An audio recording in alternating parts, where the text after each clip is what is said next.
Sim, Sim. sim.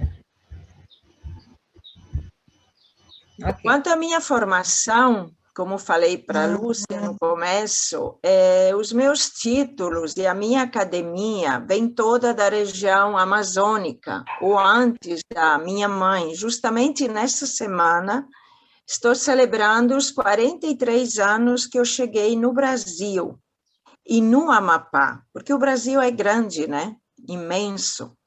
Então, eu cheguei muito jovem, com 23 anos, com a única anseio de poder conviver com as comunidades, sobretudo os camponeses, as comunidades de agricultores na floresta e de ribeirinhos, que eu tinha conhecido em 77.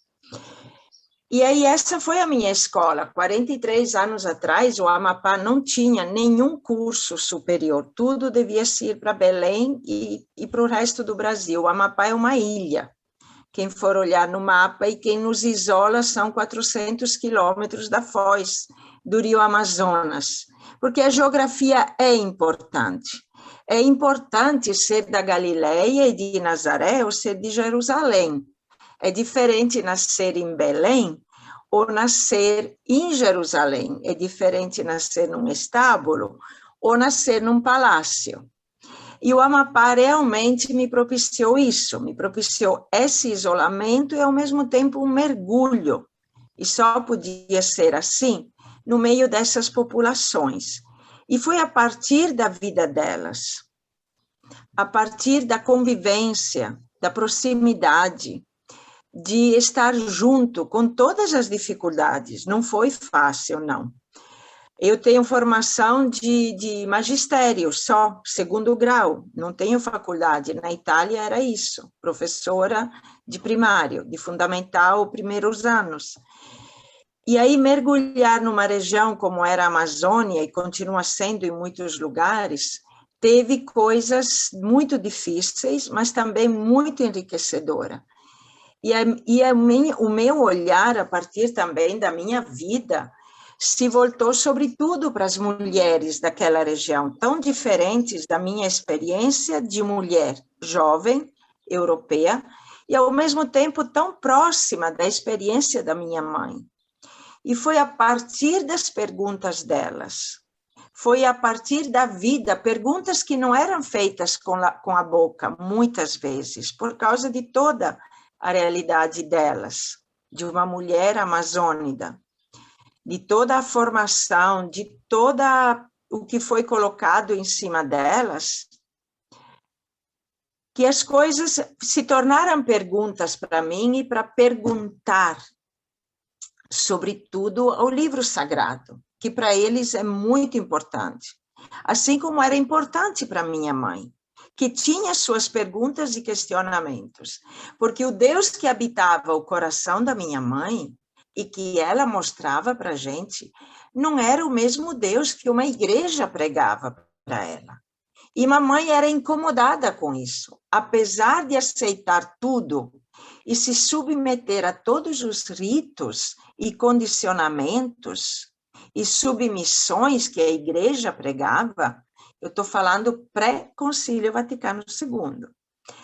Mamãe aceitava e fazia, porque não queria ser excluída, não queria ser falada, não queria... Mas ela estava incomodada. E isso, na minha cabeça de criança, ficou me incomodando. E nasceu o desejo, ao longo da minha vida, de que Deus é esse, então, que habita o coração da mamãe e que não é o que a igreja, o padre, prega para as mulheres e que também não queria para a minha vida. Um Deus que castiga, um Deus que nos faz pecadoras, um Deus que nos culpa, um Deus que nos faz impuras, por algo que, como dizia a mamãe, foi Deus que fez assim. A menstruação, o parto, a relação sexual é coisa de Deus, veio assim, não temos como escapar desse corpo feminino, desse corpo de mulher, de mãe, de esposa.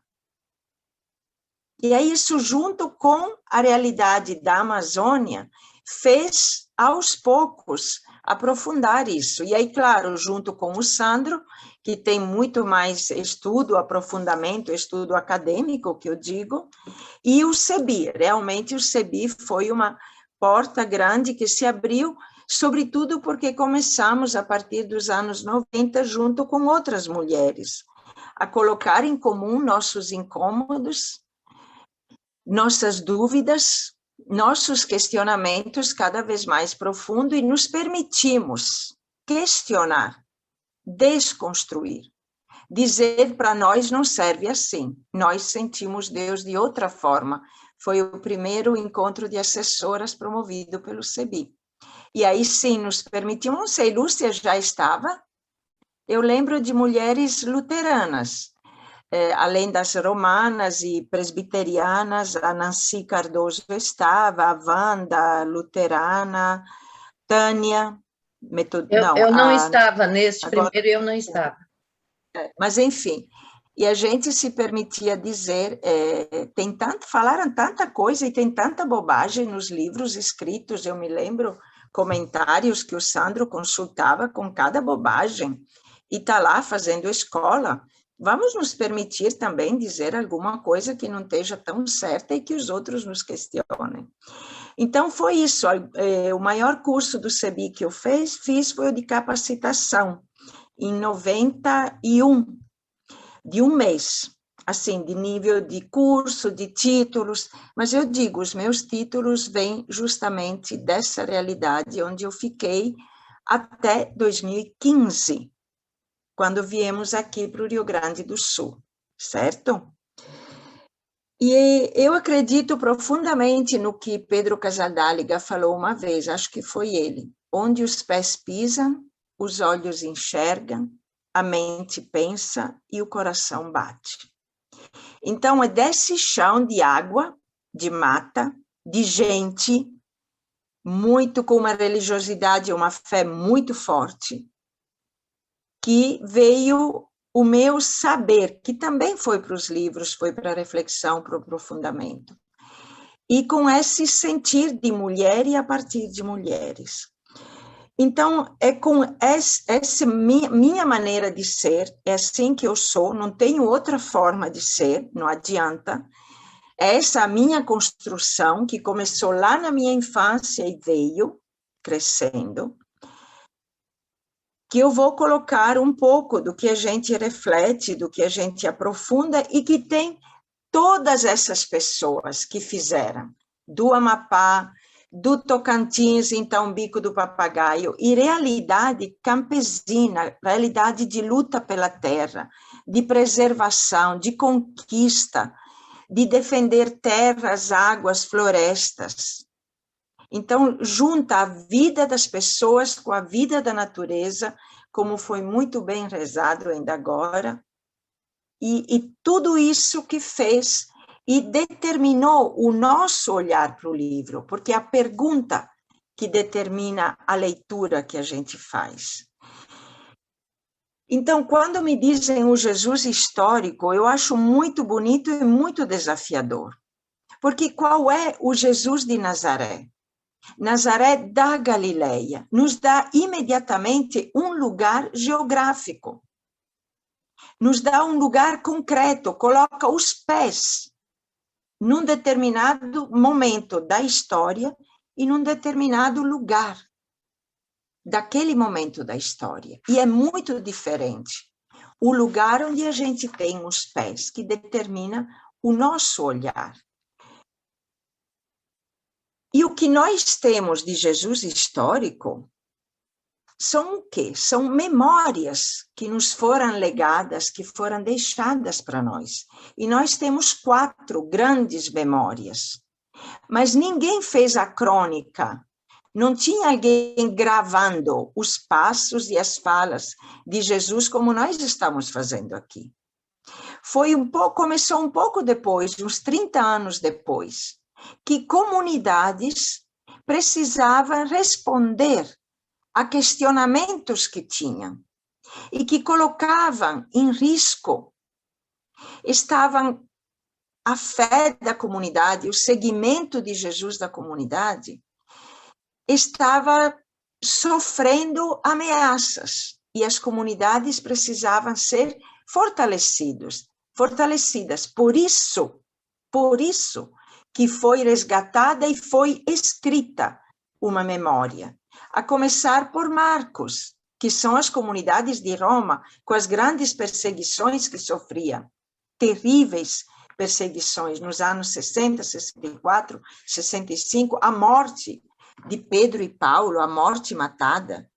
E aí precisava reanimar uma comunidade, não só pelo martírio, claro, a morte feroz que os romanos faziam, assusta, mas os mártires fortaleciam a comunidade em sua caminhada, no seguimento de Jesus. Os mártires, como Jesus, enfrentavam a morte para manter a fidelidade a Jesus. Também havia os que abandonavam, mas a crise vinha dos que queriam jogar água no vinho puro e forte do Evangelho, da memória de Jesus. E aí esses colocavam em risco, sim, porque se nós diluímos o Evangelho, nós não sabemos mais quem foi Jesus, o que ele nos legou, como ele viveu, quem estava no seguimento dele, qual foi o recado que ele nos deu, com a vivência dele. E aí rapidamente se fazia. Depois temos outra de Mateus, porque em outra realidade, em outra situação, após a destruição do templo, os judeus estavam em crise, os judeus, culpa de vocês, porque vocês seguiram o Nazareno, o crucificado, e olha o que aconteceu com o templo, fomos destruídos. Era a dúvida corrói por dentro e nos destrói. A gente sabe, como foi dito aqui no começo, estamos num momento de provação grande, para alguns mais ainda.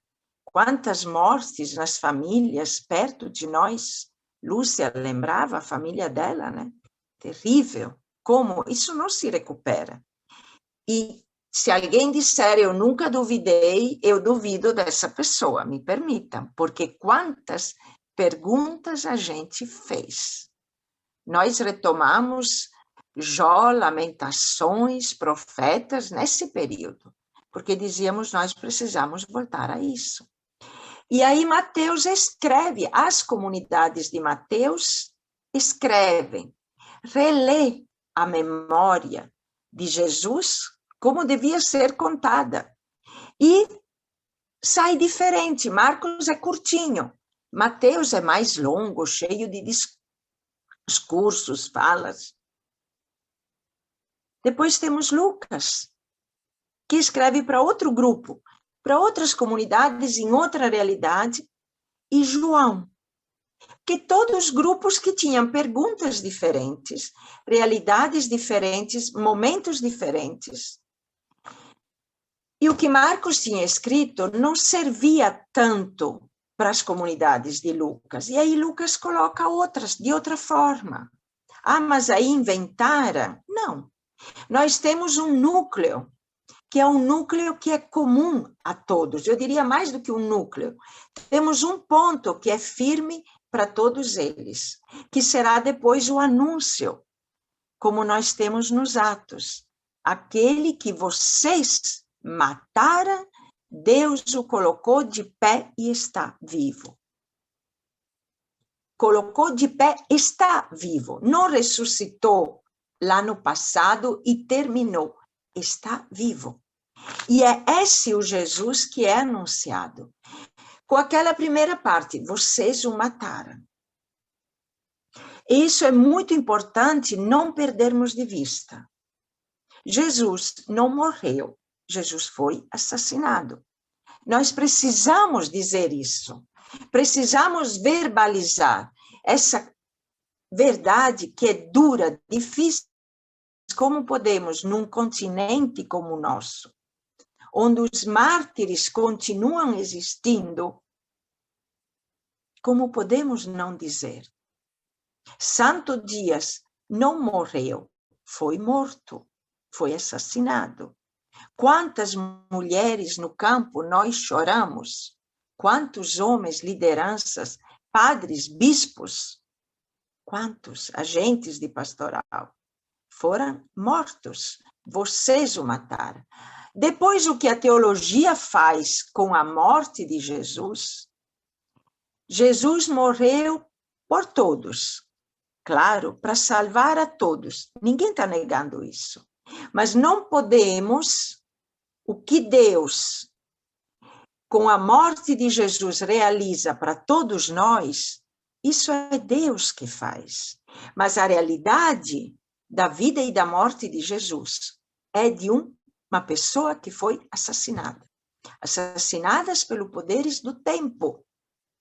E, precisa dizer, pelo poder religioso, que não aguentava um anúncio e a prática de uma pessoa como Jesus, naquele momento e naquela realidade, nos lugares e com as que Jesus fez isso. E isso precisa ser anunciado, ou nós vamos mascarando. Quantos assassinatos continuam tendo hoje? Quantas mortes alguém provocou com a pandemia? Podiam ser evitadas? Sempre se pode, pelo menos tentar. São mortes matadas. É difícil anunciar isso? É difícil. Vamos ser mal vistos? Vamos ser mal vistos. Vamos ser perseguidos? Vamos. É a verdade? É. Então vamos dizê-la. Vamos verbalizá-la. Vamos desmascarar o que querem impor para nós. Como os apóstolos proclamaram isso aonde? No templo, nas escadarias do templo. Não foram colocar lá no escondido. Foram proclamar. E por isso foram perseguidos e mortos também. Então, os poderes políticos, poder romano, sim, e o poder sagrado também, do templo, do sacerdócio, de fariseus, de saduceus, da lei, da sinagoga, se uniram para matar Jesus de Nazaré. E depois temos também João, que precisa, depois de mais tempo, recuperar o que realmente estava sendo perdido pelo que nós nos acostumamos chamar de Igreja Petrina, uma igreja com mais força em Roma, deixando de lado várias coisas importantes do que foi a vivência de Jesus de Nazaré e do grupo que estava com ele, de discípulos e discípulas. E aí vem João com o evangelho fantástico dele, para nos ajudar a recuperar e não perder de vista uma igreja que seja também Madalena, como a gente diz. E não só de homens, não só de apóstolos, mas de apóstolas. E isso está dentro dos evangelhos, com esse núcleo de um Jesus morto e de um Jesus ressuscitado, vivo, colocado de pé. Vocês o mataram e Deus... O Sandro gosta muito de usar essa palavra. O colocou de pé, ele vive. Ele está vivo hoje. E aí a nós cabe... Qual é o Jesus histórico? Isso depois iremos refletir nos grupos que nós temos hoje para nós. Para nós respondermos às perguntas nossas e das nossas comunidades hoje, que são diferentes daquelas das comunidades que foram legadas. E aí, o que é que eu gosto de destacar? Quem é esse Jesus da Galileia? Galileia das nações, dos pagãos. Olha de onde ele veio. E não só de onde ele veio, porque é lá que Maria recebeu o anúncio. Jesus é da Galileia porque lá ele ficou 30 anos. O que é que nós sabemos da vida de Jesus até os 30 anos? Alguma coisa da infância dele, contada de formas diferentes por duas memórias que nos foram deixadas, de Mateus e de Lucas. Os outros não tocam nisso. Os outros começam, Marcos, já no Rio Jordão, com o batismo. E João começa, volta lá atrás, no começo era o verbo. E o verbo se fez carne. E aí, qual é? Eu gosto muito das memórias da infância, porque já nos dão um norte, já nos colocam os olhos e a cabeça e o coração numa direção. Gosto muito de Lucas, mas gosto também de Mateus. E os dois, Mateus, ele tem um relato diferente, cada um relata de uma forma, e olha a liberdade que eles têm. Ah, mas então, qual é a verdade? Não sei. Essa é a verdade que eles quiseram nos legar. Qual é a verdade que nós vamos recuperar? E quando uma das acusações que lançavam sobre nós mulheres que ousávamos ler a Bíblia com olhos, coração, cabeça e corpo de mulheres, era que nós manipulávamos os textos. Nós usávamos a Bíblia. E eu me lembro que num encontro, frente à aflição, sobretudo das pessoas que na academia eram muito questionadas e deviam dar satisfação para os professores e doutores consagrados, nós, mais com os pés no chão e fora das academias, isso nos permitia uma liberdade maior, dizíamos, mas mais manipulado do que eles, a própria Bíblia se usa, tira e coloca com extrema liberdade. Nós não vamos manipular, nós vamos ter a fidelidade ao texto e a fidelidade à comunidade. E é verdade que a Bíblia faz isso. Mateus relata, e eu gosto de ver o texto dos sábios que vêm de longe e que viram uma estrela, lembram? É bem conhecido. E chega em Jerusalém e a estrela apaga. E aí eles vão, procuram, e alguém já decreta a morte do menino. Vou ver, vou dizer, vou informar, e depois informo vocês. E aí eles saem da cidade e a estrela reaparece. E vai pousar aonde? Em cima lá daquele lugar, no meio de pastores, no meio do campo, um lugar de animais. O que é que Mateus diz com essa imagem? A cidade, Jerusalém, está no escuro. Olha, antes de Jesus nascer. Jesus nasce, Jerusalém está no escuro. Não foram os judeus cristãos que provocaram a destruição de Jerusalém e do templo, a dispersão do povo.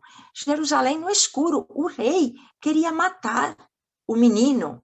O rei matou as crianças com menos de 2 anos. De Jerusalém só saía morte já. Onde é que nós vamos? Nós temos que voltar no campo, nos pobres, aqui onde nós estamos, na diáspora. Ali nasceu Jesus. Pronto, Mateus encontrou essa forma. Lucas encontra outra. Lucas, que já escreve para os gregos, com aquela cultura grega terrível, que até hoje nos oprime, nos amarra, daquele dualismo de corpo-alma, de cabeça-corpo, de homem-mulher, de senhor de escravo. Lucas precisa ajudar a comunidade e ele coloca aquela narrativa fantástica, colocando de um lado o anúncio a Zacarias no templo na hora do sacrifício, lembra? E Zacarias não entende, não acredita e fica mudo. E vocês sabem o que significa o nome Zacarias, memória de Javé. E memória de Javé não tem mais nada a dizer. Não consegue falar nada, porque não consegue reconhecer o anúncio que vem de Deus e que fecunda a esterilidade, sim. Porque Deus fez isso há tanto tempo. Mas a memória no sacerdote está apagada. Tanto incenso, ele cumpria fielmente todos os mandamentos e os preceitos, e o turno dele. E estava lá fazendo a tarefa dele, tão justos, ele e Isabel, mas sem filhos. Não produz mais nada. Não desse velho. E aí, onde é que Lucas coloca o novo, a novidade? Coloca lá em Nazaré, na casa de uma menina, ainda não prometida, mas não casada. Duas mulheres grávidas que não podiam estar grávidas. Mas Deus realmente apronta, né? Desafia, fiel à sua promessa. Desde sempre. E Maria, sim, Maria aceita. Maria não entende, não sabe, mas diz, sim, estou aqui, estou a serviço. O Espírito desce sobre ti. Numa casa, com uma menina que não valia nada, sobretudo para os gregos. Para Israel também. A mulher valia muito pouco, enquanto reprodutora, enquanto serva dentro de casa, serva do Senhor. Faça-se em mim. E aí acontece. E Maria vai e corre para as montanhas de Judá, ajudar a prima Isabel. E o que nós vemos? Chega na casa de Zacarias e encontra, saúda Isabel. Mas que coisa, o sacerdote está lá, é o dono da casa e essas duas mulheres na porta. Se encontram e é uma explosão de alegria tão grande que até as crianças no ventre sentem isso e reagem. E a Isabel, sim, Isabel estéril, com a vida dentro dela, ela reconhece Maria como a serva do Senhor. E Maria que tem aquele cântico. E aí nós temos, na casa desse sacerdote, e a casa era do homem, para toda aquela sociedade, Zacarias que está lá, mudo, mas não surdo. E ele escuta quem? Escuta Maria, uma mulher, que não podia falar, que não podia nem conhecer a lei, não perde tempo ensinando a lei às mulheres. É como esfregar focinho de porco, diz o Eclesiástico, ou Provérbios. Esses textos terríveis que com certeza vocês devem ter lido. E às vezes fugido deles, né? Porque nos incomoda. Mas é Maria que está não só falando com Isabel, duas mulheres, conversando, fofoquinha, não. Ela está resgatando a memória de um povo inteiro.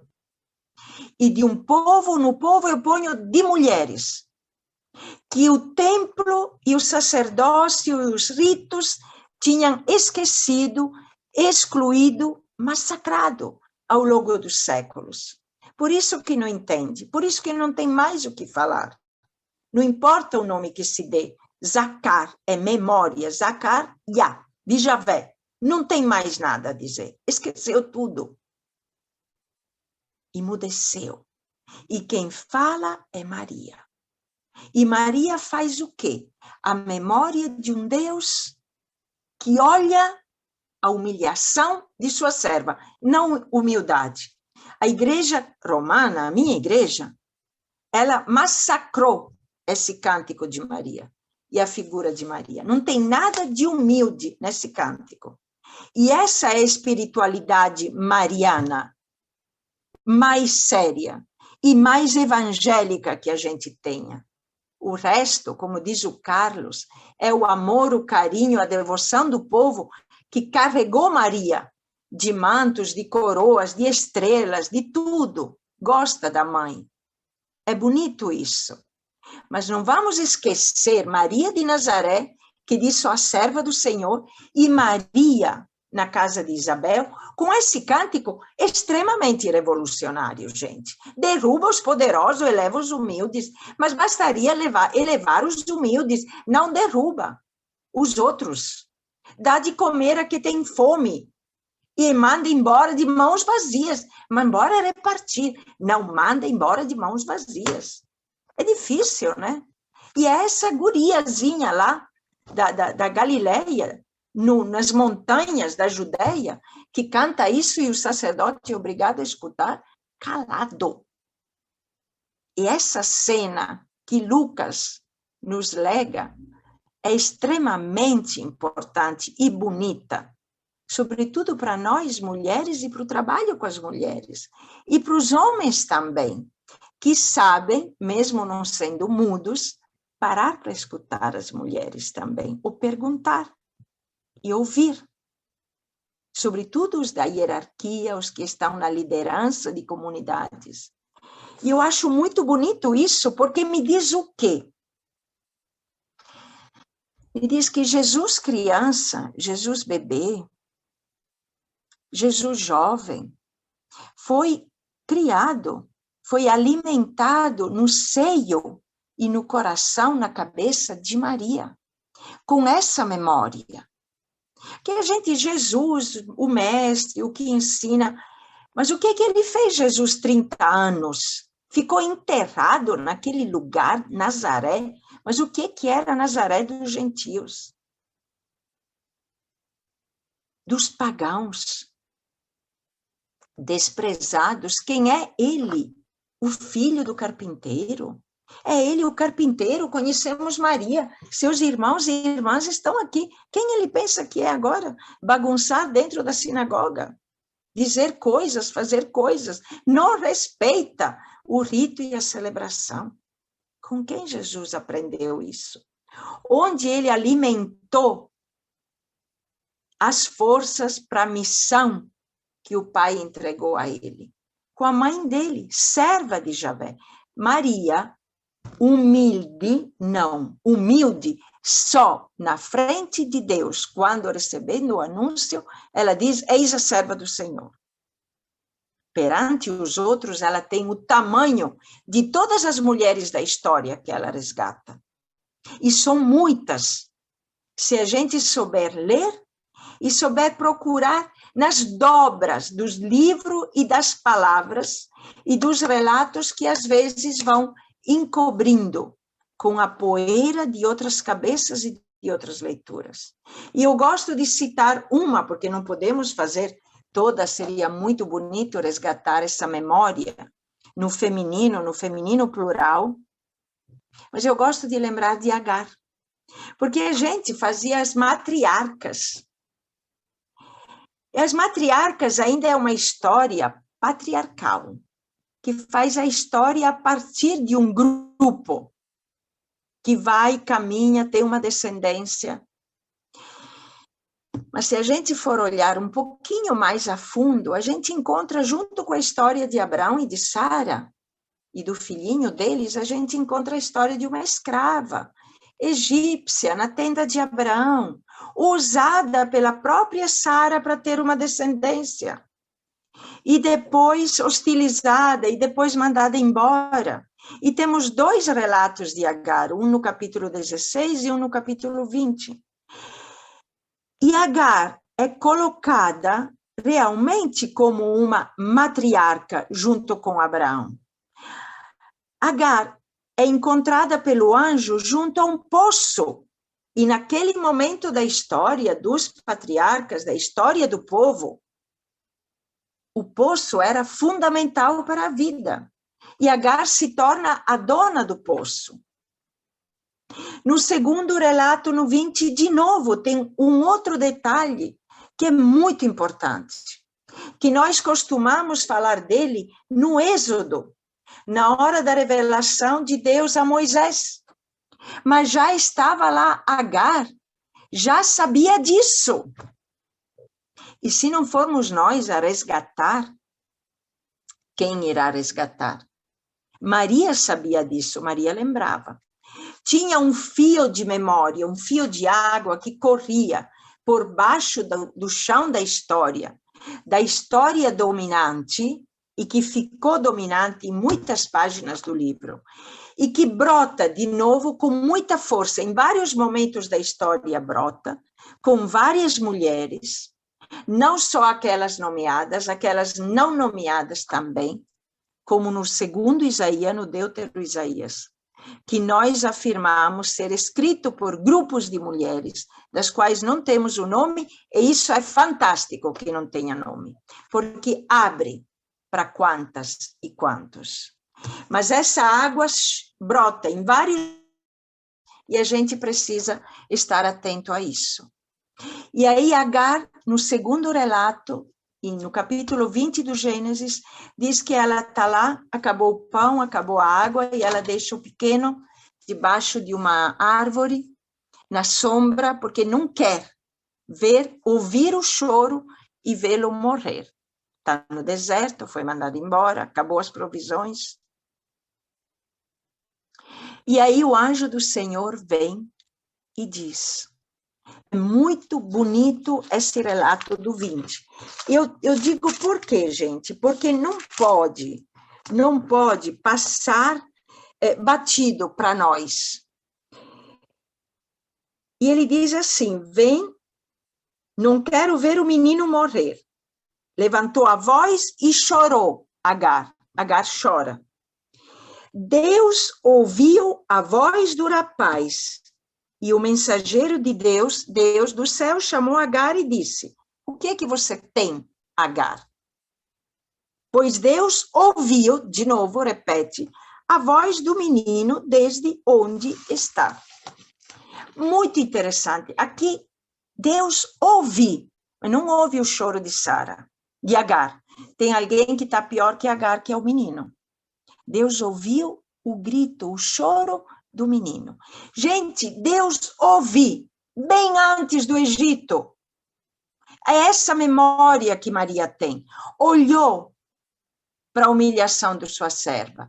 Deus dirá a Moisés, eu vi a aflição do meu povo por causa dos seus opressores. Por causa de seus opressores. Essa é uma análise de conjuntura. Eu ouvi, eu desço para libertar. Vai tu. Olha só. Aqui já temos em Agar. E que diz para ela, vai, pega o rapaz pela mão, levanta, ele vai ser uma grande nação. Promessa de um povo grande, que não dá para contar. A mesma promessa a Abraão e Sara. A mesma. Feita uma escrava, expulsa, egípcia, estrangeira. Quem somos nós para limitar o que Deus é e o que Deus faz? Quem somos nós? E aí ela vai, os olhos se abrem, viu um poço, e aí vai para frente a história de Ismael, de Agar, assim como vai para frente a história de Abraão e do povo, que nós sempre contamos pelos 12. Mas eu não vou reler a Bíblia agora, só para fazer um pequeno exemplo de como tudo já está. A gente que às vezes passa por cima, ou nos condicionaram a isso. E aí Maria resgata isso quando ela diz, olhou para a humilhação. Porque ele é assim desde sempre, desde Abraão e sua descendência para sempre. Maria é um momento da história. Como Jesus é um momento da história, que pega esse legado e leva adiante. E aí nós não sabemos mais nada de Jesus, a não ser o que nos diz o começo da vida dele e os 30 anos que ele passou como qualquer pessoa do lugar. Devia ser tão comum a vida dele, tão corriqueira, que não valia a pena relatar, porque todo mundo sabia, não é isso? E aí era o quê? Era ver as mulheres fazendo pão, buscando água no poço, ver doentes, mortes matadas pelos romanos. Teve uma matança grande de galileus que se rebelavam. A Galileia sempre foi terra de dar trabalho, e os romanos reprimiam no sangue, crucificavam ao longo das estradas. Jesus era adolescente, era jovem, ele viu isso. Ele viu o choro das mulheres que ficavam. Ele viu a revolta, ele sentiu. Essa foi a vida dele, 30 anos. O Filho de Deus no chão da Galileia e de Nazaré, morando com os pais. Esse é o anúncio primeiro fundamental. Quando ele começa a trabalhar, quando ele começa a trabalhar, o que é que ele nos mostra e onde ele vai? Com essa história que ele tem, com essa criação que ele tem, com esse exemplo que ele tem. E eu falo de Maria, mas eu não esqueço José. José também estava lá com ele. Quanto tempo, não sabemos. José é quase que deixado de lado nos relatos, mas vamos lembrar dessa figura de pai. E aí, Jesus, onde o encontramos? Eu vou dar alguns tópicos. O encontramos na fila dos pecadores, recebendo o batismo com João, lá na fila com eles. Ah, mas eu não sou digno. Vem, vai me batizar, sim. Junto com os pecadores, lá no rio. Para a beira do mar.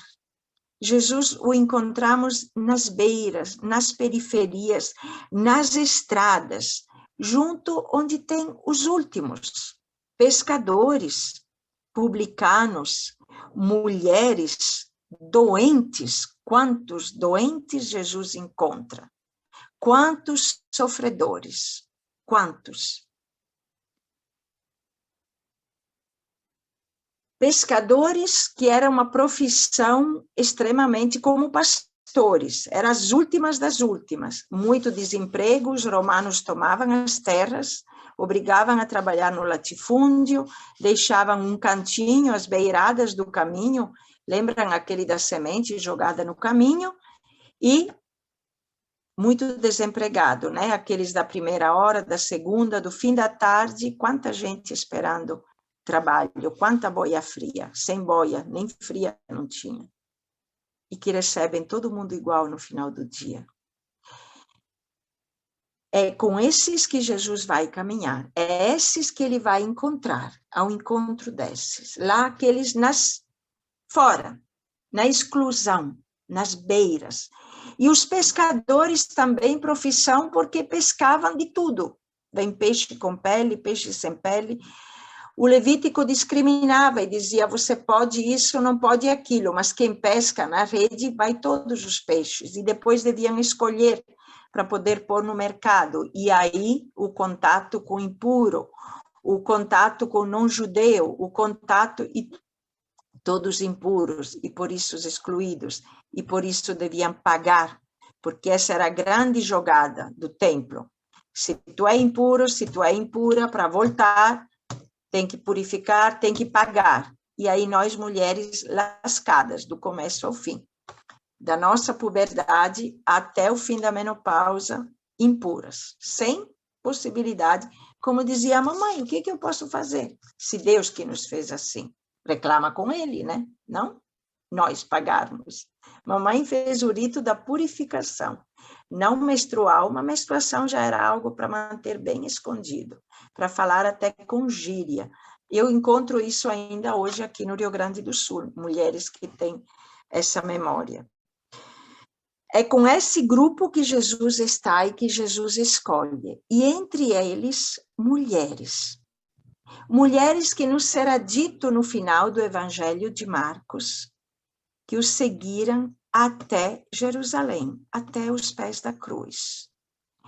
Aquelas que tinham seguido desde a Galileia, os serviam com seus bens e subiram com ele a Jerusalém.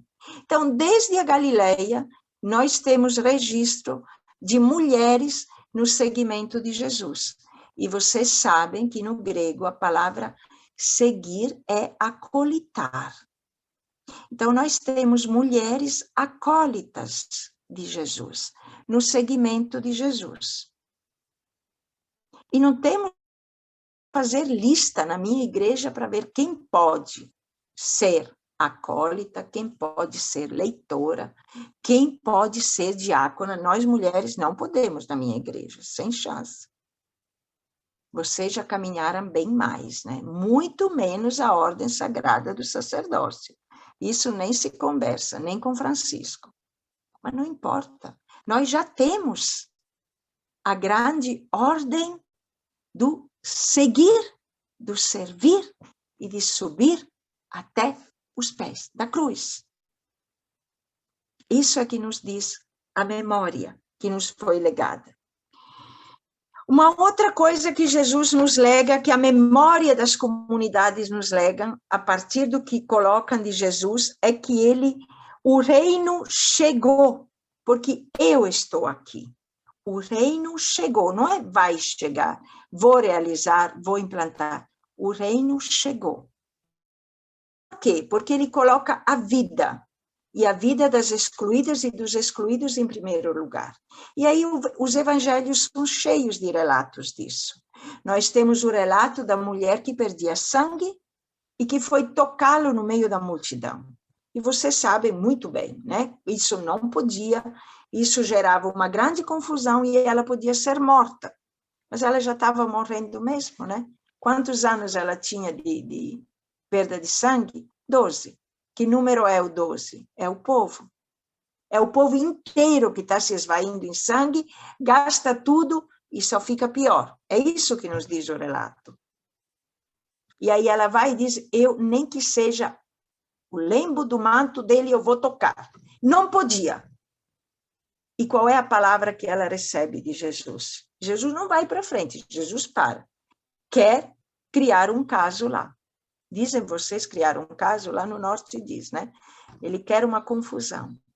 E ele diz para ela, vai, tua fé te salvou. Não é a palavra de Jesus. Uma força sai dele, mas sai dele por quê? Porque alguém foi capaz de desafiar uma lei de morte para poder conseguir vida. E é isso que cura. É isso que sabe romper o que mata, o que tira todo o sangue, toda a vida do povo. E em seguida temos o outro, da menininha na casa, que aos 12 anos morre. 2 mulheres, 2 vezes o número 12, 2 situações de morte, e Jesus vai e toca a menina, como a mulher fez com ele. Não podia um varão tocar um cadáver.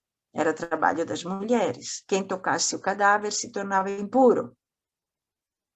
Jesus vai e toca, põe de pé a menina. E ela começou a andar, e Jesus diz o quê?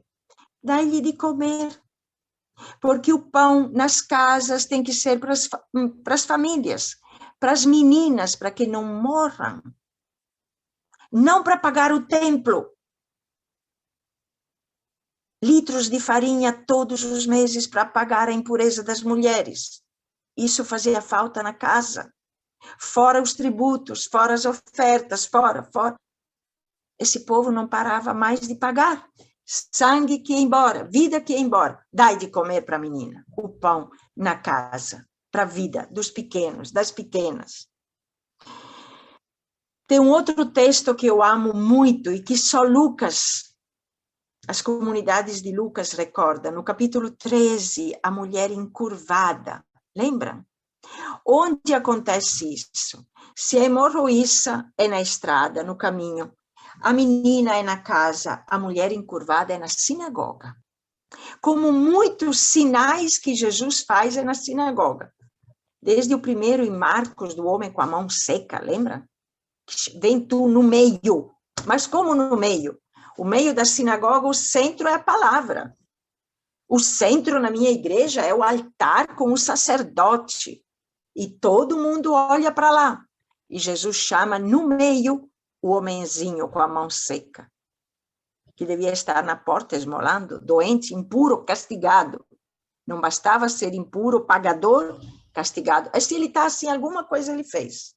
Se está aí é porque merece. Haja carga. Uma carga tão grande que encontra na sinagoga uma mulher encurvada, havia 18 anos. E eles ficavam observando para ver se ele a curasse. E ela estava tão dobrada sobre si mesma que não conseguia olhar nem para um lado nem para o outro. Tentem essa posição e imaginem 18 anos assim. E Jesus faz o quê? Devolve a pergunta. Hipócritas. Porque era sábado, dia da sinagoga, dia da lei, dia do rito. No sábado, vocês levam seu jumento e seu boi para beber. E essa filha de Abraão, e olha o que faz Jesus com essa frase, recoloca essa excluída, encurvada, que nem levantava a cabeça, não conseguia olhar nem para um lado nem para o outro, a recoloca dentro do povo, filha de Abraão, a chama. E ela se endireitou e começou a louvar, a glorificar a Deus. A boca da mulher, de novo, restaurada, curada, reintegrada à vida, louva a Deus, porque a glória de Deus é o homem vivo. E é lindo que as comunidades lucanas tenham nos legado isso, para a gente não perder de vista. 18 anos. 18 é o quê? 6 mais 6 mais 6. Lembra o número 666? Lembra? Hein? Os talentos de Salomão, lembra? Esse é o número da besta. Essa é a besta que mantém encurvadas as mulheres e o povo, e que valem menos do que o boi e o asno. E Jesus as recoloca. E as comunidades guardaram essa memória e jogaram isso anos depois, e nós podemos de novo contá-las hoje. E da mesma forma que Jesus compra essa briga com a sinagoga, com a lei, Jesus compra essa briga com o império. E nós temos o relato do endemoniado de Gerasa e dos porcos, lembra?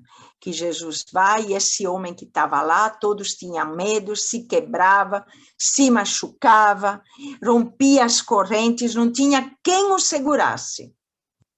E Jesus pergunta, qual é o teu nome? E o que ele responde? É fantástico esse relato também. O meu nome é Legião.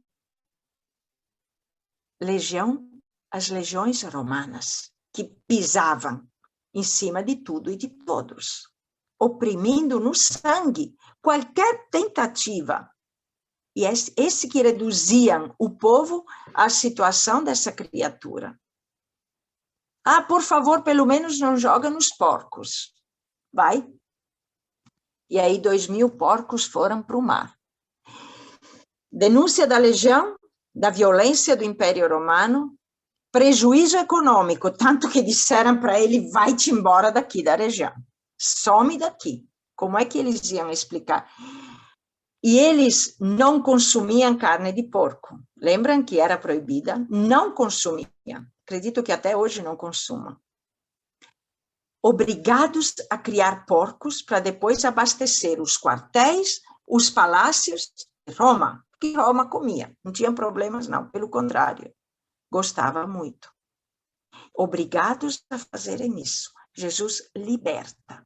Liberta dando prejuízo enorme. Vai embora daqui. E o pobrezinho lá quer segui-lo e Jesus disse, não, vai, anuncia. E o torna missionário. Aquele que assustava todo mundo vivia entre os mortos. É muito simbólico esse texto também e essa descrição. E aí ele compra briga direto com o império e, ao mesmo tempo, ele faz o sinal do pão partido, lembra? É uma outra economia que ele está pregando. A economia onde não dá para comprar, porque pobre nunca vai ter para comprar, para saciar a fome de tanta gente. Manda embora. E esses são os discípulos que dizem para ele, embora está tarde, está bom de falar, manda embora comprar alguma coisa, que se virem para comer. Dai-lhe voz. Dai-lhes voz. Esse é o mandamento de Jesus. Não pensar em comprar, porque só quem tem muito dinheiro, quem é rico pode comprar. Pobre só pode repartir. E aí a nossa Bíblia transformou em multiplicação dos pães, com uma simples palavrinha no título, que não deveria ter, porque não é palavra sagrada, o título, algo que é o contrário, é dar, distribuir, repartir. E esse é o sinal que Jesus faz. Isso Deus abençoa. Jesus elevou os olhos, abençoou e mandou que distribuíssem. E deu para todo mundo, e sobrou cestas, 12 cestas, até para nós tem, para o povo inteiro, para sempre, quando nós distribuímos. Quanta distribuição a gente está vendo nesse tempo pandêmico, quantos e quantos caminhões de assentamentos nós temos distribuindo na cidade e nas periferias. Quantas coletas, quanta generosidade. Dai-lhes voz, porque comprar com o dinheiro que é dado, de cima para baixo, não se compra mais nem o gás para cozinhar. Por isso que tem gente que tem que pegar osso no lixo para poder ter alguma coisa em casa. Não é isso? Uma nova economia que ele ensina. E temos também o enfrentamento com o templo, quando ele o chama de covil de ladrões e desbarata as mesas, os cambistas, os animais que tinha. Claro que devia matá-lo, claro. Olha o que ele fez. Quando Jesus, sentado à entrada do templo, ele olha que dava as ofertas e muitos ricos davam muito dinheiro. E muita gente dava poucas moedas. Mas a única que ele vê e aponta para o grupo dele, quem é? Uma viúva que deu uma única moedinha, um troquinho que ela tinha. E ela deu. E o que é que Jesus disse? Ela deu mais do que todos, porque ela deu tudo o que tinha para viver. Deu tudo ela. Como Jesus daí a pouco vai dar tudo, que é a vida dele.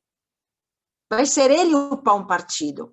Mas essa viúva me lembra uma outra viúva, chamada a atender o profeta com fome e com sede na beira da morte, e que ouve do profeta: estou com fome, me dá de comer. Olha, estou juntando uns gravetos, vou para casa, pego o último punhado de farinha, últimas gotas de óleo, vou assar um pão para mim e para o meu filho e depois vou esperar a morte.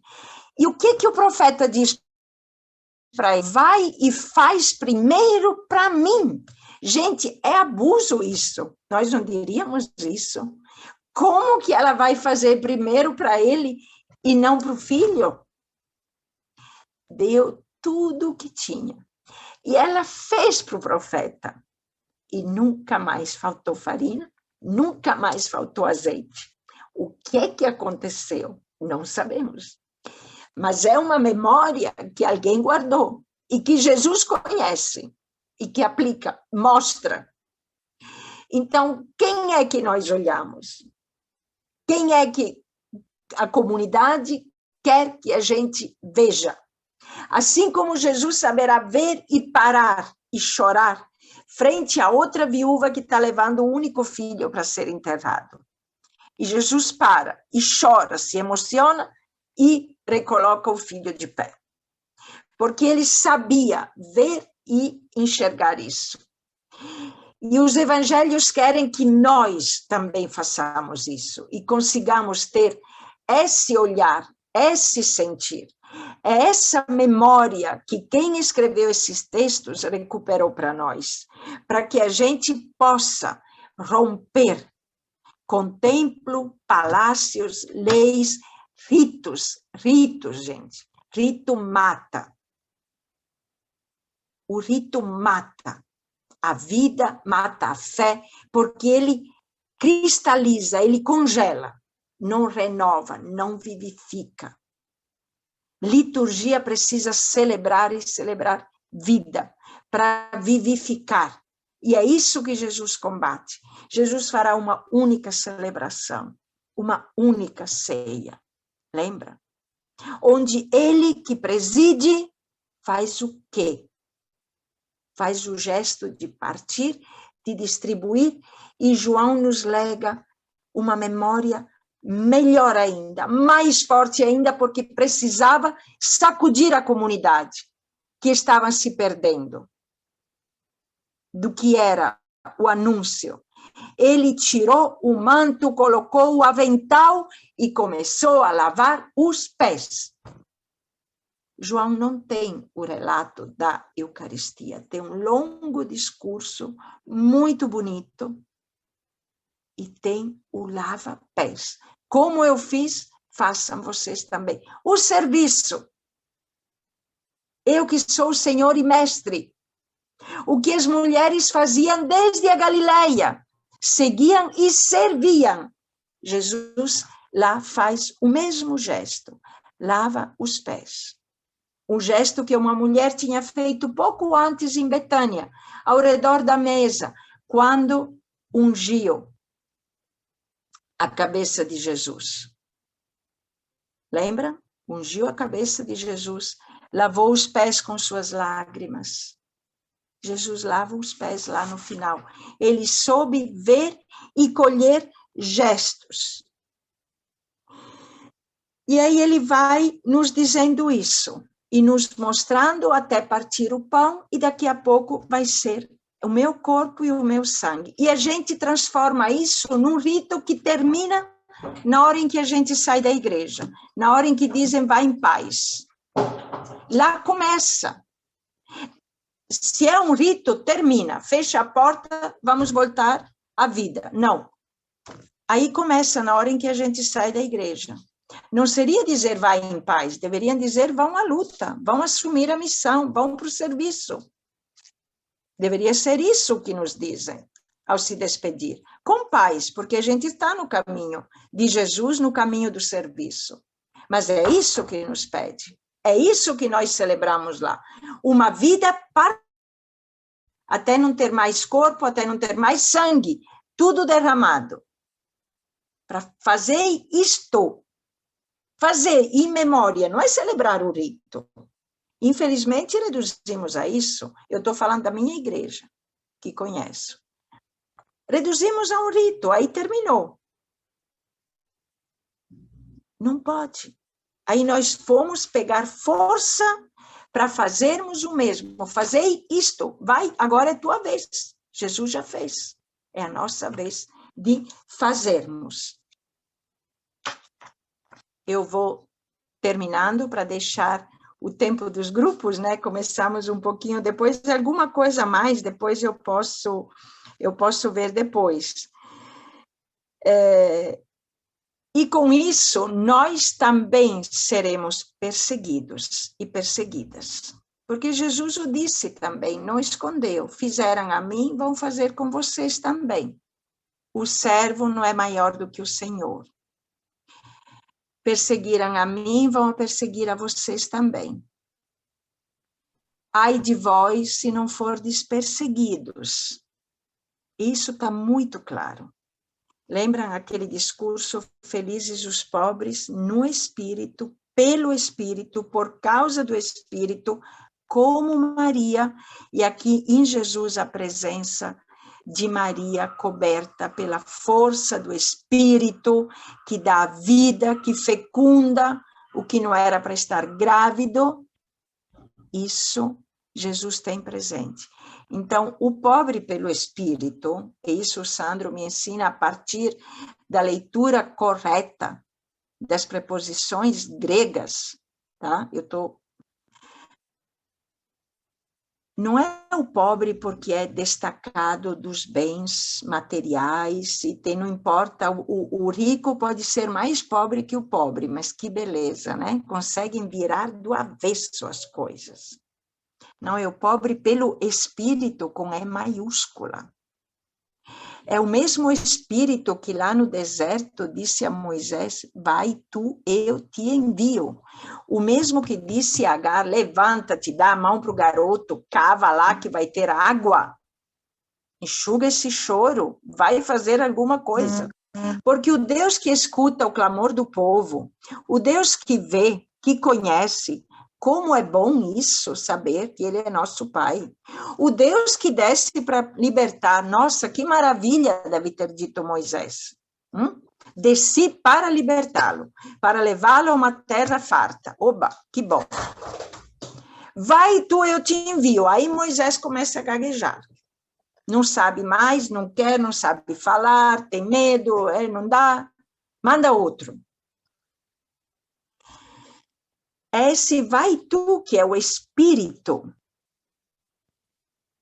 do pobre que dá a vida pela força do espírito. Para quê? Quem chora seja consolado. Quem é manso possua a terra. Para que os fazedores de paz sejam abençoados. E aí vem até o final. Felizes os perseguidos por causa da justiça, porque deles é o reino do céu.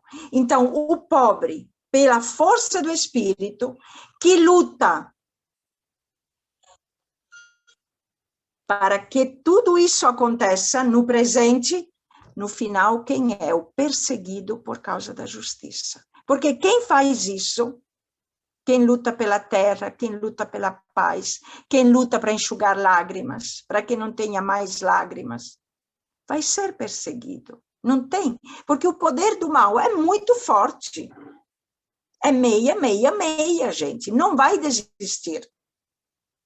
Nós sabemos que no fim a vitória será nossa, mas por enquanto nos cabe a luta, a resistência, proclamar a verdade, ir e lutar. E vocês sabem que a palavra luta e a palavra pão é o mesmo radical.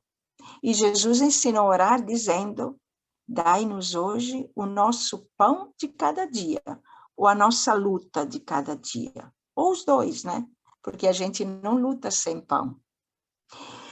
Mas é isso, a certeza de sermos perseguidos. E ai de nós se não formos perseguidos. É isso que nos vem, sabendo que no fim a vida vai vencer.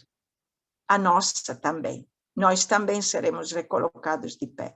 O que se foram serão recolocados de pé também. Deus já os coloca de pé.